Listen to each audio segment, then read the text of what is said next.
네, 국가보훈처는 이날 핵심 정책 토의에서 문재인 대통령이 취임 후 독립유공자와 참전유공자에 대한 지원을 약속한 데 따른 후속 조치를 제시했습니다. 또 맞춤형 보상과 예우, 유공자 발굴과 보상체계 개선 등 사람 중심의 따뜻한 보훈을 구현하기 위한 과제들을 보고했습니다. 손시은 기자입니다. 문재인 대통령은 현충일과 광복절 경축사에서 언급했던 것처럼 국가를 위해 헌신한 분들에 대한 보상과 예우를 다할 것을 거듭 강조했습니다. 제가 취임 이후에 여러 차례 국가를 위해 헌신하신 분들에 대해 최상의 보상과 예우를 하겠다.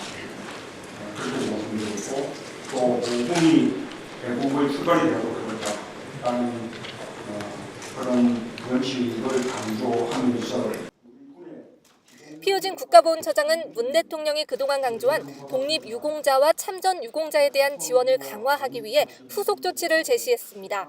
이를 위해 독립, 민주, 호국 세 파트로 나눠 대상 맞춤별 보상을 추진하겠다고 밝혔습니다. 우선 독립운동 애국지사에 대한 특별 예우금을 대폭 인상시키기로 했습니다. 특히 생활 형편이 어려운 독립유공자 자녀와 손자녀에 대한 생활지원금이 신설됩니다. 또 중국과 러시아 등에서 귀국한 독립유공자 후손에 대해서도 기존 자녀 1명에게 국한됐던 주택 공급도 모든 세대주로 확대하기로 했습니다.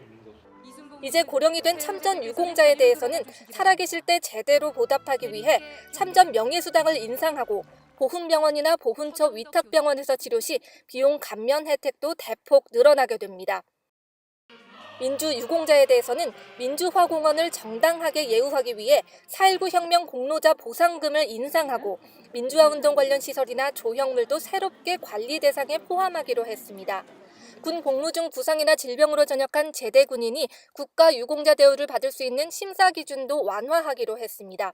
이 밖에 이념교육 논란이 있었던 나라사랑교육과는 폐지됐고 재향군인회 등 보훈단체의 정치적 중립성 유지와 설립 목적에 맞게 활동하도록 관리 감독을 강화하고 변호사와 회계사가 참여하는 복지사업 심의위원회를 강화해 수익사업 운영체계와 수익금 사용 관리를 철저히 들여다볼 계획이라고 보고했습니다.